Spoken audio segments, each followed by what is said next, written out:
গোটা পৃথিবীর শ্রমজীবী মানুষের কাছে আঙ্কেল হো নামে যিনি পরিচিত, ভিয়েতনামের মুক্তি আন্দোলনের অন্যতম পুরোধা হো চি মিনের 135তম জন্মবার্ষিকী পালন করা হয় সিপিআইএম এর রাজ্য কার্যালয়ে। সেখানে হো চি মিন সম্পর্কে বলতে গিয়ে পলিট ব্যুরোর সদস্য জিতেন্দ্র চৌধুরী বলেন, হো চি মিন ভিয়েতনামের কমিউনিস্ট পার্টি গঠনের মধ্যে দিয়ে সাম্রাজ্যবাদের বিরুদ্ধে লড়াই করে ভিয়েতনামের মাটিতেই মার্কিন যুক্তরাষ্ট্রকে পরাজিত করে ভিয়েতনামকে সংযুক্তিকরণের পথ দেখিয়ে গেছেন এবং এই ভিয়েতনাম আজ এশিয়া মহাদেশের মধ্যে অন্যতম শক্তি হিসেবে কাজ করছে।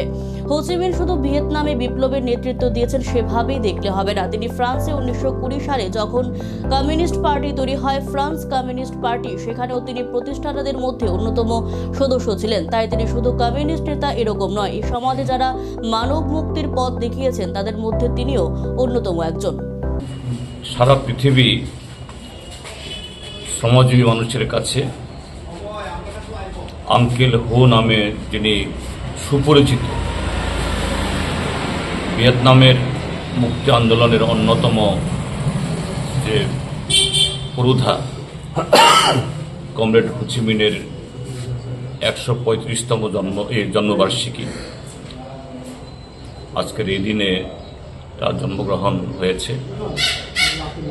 এবং আপনারা জানেন, কমরেড হো চি মিন তিনি শুধু যে ভিয়েতনামের সেখানে কমিউনিস্ট পার্টি গঠনের মধ্য দিয়ে সাম্রাজ্যবাদের বিরুদ্ধে তুমুল লড়াই করে ভিয়েতনামের মাটিতেই মার্কিন যুক্তরাষ্ট্রকে পরাজিত করে সেখানে দুই ভিয়েতনামকে যেটা বিভাগ করেছিল মার্কিন যুক্তরাষ্ট্র, এটাকে সংযুক্তিকরণের পথ তিনি দেখিয়ে গেছেন।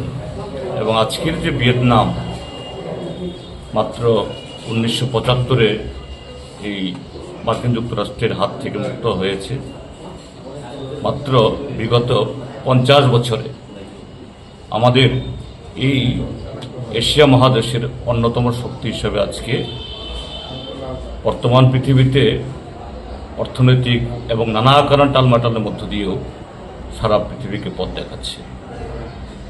কমরেড হো চি মিনকে শুধু ভিয়েতনামে সেখানে এই বিপ্লবে নেতৃত্ব দিয়েছেন সেভাবেই দেখলে হবে না, যে হো চি মিনের লেখাপড়া ইত্যাদি হয়েছে ফ্রান্সে, এবং ফ্রান্সে 1920 সালে যখন কমিউনিস্ট পার্টি তৈরি হয়, ফ্রান্স কমিউনিস্ট পার্টি, সেখানেও তিনি প্রতিষ্ঠাতাদের মধ্যে অন্যতম। আজকে এই দিনে আমরা এই পৃথিবীর শুধু কমিউনিস্ট নেতা বললে ভুল হবে, এই পৃথিবীর সভ্যতার ইতিহাসে যে কজন মনীষী মানব মুক্তির পথ দেখিয়েছেন তার মধ্যে অন্যতম আঙ্কেল হোকে আমরা স্মরণ করছি।